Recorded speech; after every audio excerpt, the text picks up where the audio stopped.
అందరికీ welcome back to my channel. ఈ పాటికి నేను ఇవాళ చూపించబోయే రెసిపీ ఏంటో మీకు అర్థమైపోయి ఉంటుంది కదా. వచ్చేది మరి రాఖీ ఫెస్టివల్ కదండి. నాతో పాటు మీరు కూడా నేర్చేసుకొని మీ ఇంట్లో మీ అన్నలకి తమ్ముళ్ళకి చేసి పెట్టండి. రాఖీ ఫెస్టివల్ అంటే స్వీట్ హౌస్లోకి వెళ్ళి స్వీట్ షాప్స్లోకి వెళ్ళి మనం స్వీట్స్ తీసుకుంటాం కదా, కానీ ఇంట్లోనే తక్కువ ఖర్చుతో ఎక్కువ స్వీట్స్ చేసుకునే రెసిపీ నేను చూపించబోతున్నాను. సో అదేంటి అంటే చిట్టి మడత కాజాలు. సో ప్రాసెస్లోకి వెళ్ళిపోతే ఇక్కడ మనము మైదా పిండి తీసుకోవాలండి. నేనైతే 1.5 గ్లాస్ తీసుకున్నాను. 1.5 గ్లాస్కి 1/2 టేబుల్ స్పూన్ ఆఫ్ సాల్ట్, చిటికెడు తినే సోడా, వంట సోడా అంటాం కదా, అది వేసుకున్నాను అన్నట్టు. అండ్ అది మనం కలుపుకోవడానికి కరగపెట్టుకున్న నెయ్యి 2 స్పూన్స్, లేదా నెయ్యి లేని వాళ్ళు పడని వాళ్ళు ఆయిల్ కూడా వేసుకోవచ్చు 2 టేబుల్ స్పూన్స్ వేసుకొని మనము పిండి నలుపుతూ కలపాలండి. పిండి కలిపే విధానంలోనే ఉంటుంది మనకి కాజాలు ఎలా వస్తాయి అనేది. సో చేయితో అలా పిండికి మొత్తం ఆ నెయ్యి అనేది పట్టేలాగా అలా నలుపుతూ కలపాలి పిండిని. నేను అక్కడ వేళ్ళతో ఎలా నలుపుతున్నానో అలా పిండి అలా ముద్దగా వచ్చిందంటే నెయ్యి పర్ఫెక్ట్గా సరిపోయినట్టు పిండికి. ఇలా ఈ కన్సిస్టెన్సీ అయ్యాక మనము వాటర్ అనేది యాడ్ చేసుకోవచ్చు. వాటర్ కూడా ఒకటేసారి పోసుకొని కలుపుకోవద్దండి. కొంచెం కొంచెంగా వాటర్ పోస్తూ మనము పిండిని చూసుకుంటూ కలపాలి. సో పిండి కన్సిస్టెన్సీ ఎలా ఉండాలి అంటే కొంచెం గట్టిగానే ఉండాలి. సో అలా చేయితో నొక్కితే ఎలా ఉంది అలా ఉండాలి. ఆ పిండి ఆరిపోకుండా కొంచెం ఆయిల్ ఫింగర్ టిప్స్కి అప్లై చేసుకొని దాని మీద అలా అద్దినట్టు చేయండి. ఇలా చేసినాక ఒక 20 మినిట్స్ ఆ పిండిని పక్కన పెట్టేసి రెస్ట్ ఇవ్వండి. సో ఇప్పుడు మళ్ళీ ఒక 3/4 గ్లాస్ ఆఫ్ షుగర్ తీసుకొని, ఎందుకంటే 1.5 గ్లాస్ తీసుకున్నాం కదా పిండికి, దానికి సరిపోతుంది. సో ఇలా షుగర్ తీసుకొని సేమ్ ఎంత క్వాంటిటీ అయితే షుగర్ తీసుకున్నామో అంత క్వాంటిటీ వాటర్ తీసుకొని, అంటే ఈక్వల్ రేషియోలో తీసుకొని పాకం పట్టుకోవాలి. పాకం అనేది ఎలా ఉండాలంటే ముదురు పాకం కాదు, తీగ పాకం కాదు, గులాబ్ జామున్ సిరప్ ఎలా చేస్తామో అలా చేసి అంతకంటే కొంచెం తిగ్గ రావాలి. సో నేను అక్కడ పాకం చూపిస్తానండి. అలా హ్యాండ్స్తో టచ్ చేసి మీకు అక్కడ చూపిస్తున్నాను, చూసారా, అతుకుతుంది కొంచెం జిగురుగా. అంత కన్సిస్టెన్సీ వస్తే సరిపోతుంది. మరీ తీగ పాకం రావాల్సిన అవసరం లేదు. అందులో నేను కొంచెం యాలకుల పొడి వేసాను. ఫ్లేవర్ బాగుంటుంది స్వీట్స్కి, యాలకులు మంచి టేస్ట్ని ఇస్తాయి కాబట్టి.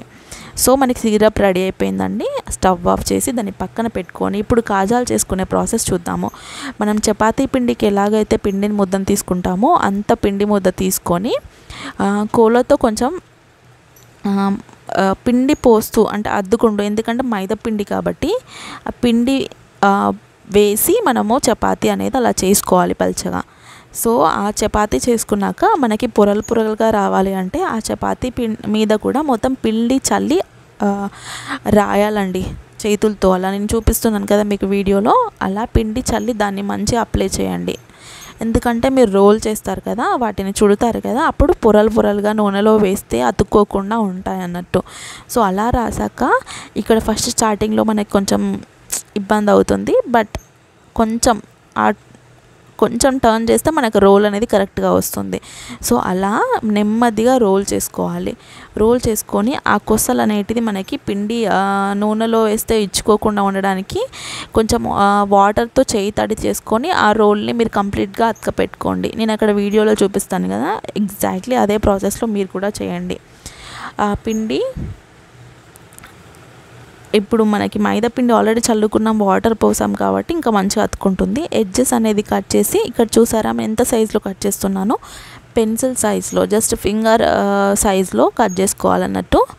అలా కట్ చేసుకొని ఇంకా దాన్ని ప్రెస్ చేయొద్దు, ఏం చేయొద్దు, అంతేనండి. అక్కడ చూపిస్తున్నాను చూసారా, పొరలుగా మనం కట్ చేసుకుంటేనే ఎంత బాగా కనిపిస్తుందో, మనకి ఆయిల్లో వేస్తే కూడా పర్ఫెక్ట్గా వస్తుంది. చూడండి అక్కడ మీకు అలా మనకు అతకకుండా రావాలి అంటే మనము మధ్యలో చపాతీ చేశాక పిండి అనేది మంచి దిగ్గా చల్లుకొని రోల్ చేసుకోవాలి. చూడండి అక్కడ పర్ఫెక్ట్గా వస్తాయి. పర్ఫెక్ట్గా అంటే పర్ఫెక్ట్గా ఎంత పొరలుగా వస్తుందో చూడండి.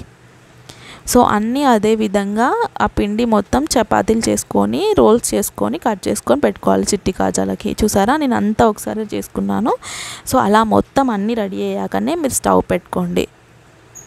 సో అలా చూసారా ఎంత బాగున్నాయో. సో ఆయిల్ అనేది హై ఫ్లేమ్లో అస్సలు ఉండకూడదు, ఎందుకంటే మడత కాజాలు చిట్టి కాజాలకైతే ఆ పొరలుగా మొత్తం కాలాలి కాబట్టి లో టు మీడియం ఫ్లేమ్లో పెట్టుకొని మీరు వేసుకోండి. ఆ వేసుకున్నాక కూడా ఊరికే కదులుతూ ఉండకండి, అవే కాలి పైకి తేలితే అప్పుడు టర్న్ అవుట్ చేసుకోండి. చూసారా ఎంత పర్ఫెక్ట్గా కాలాయో.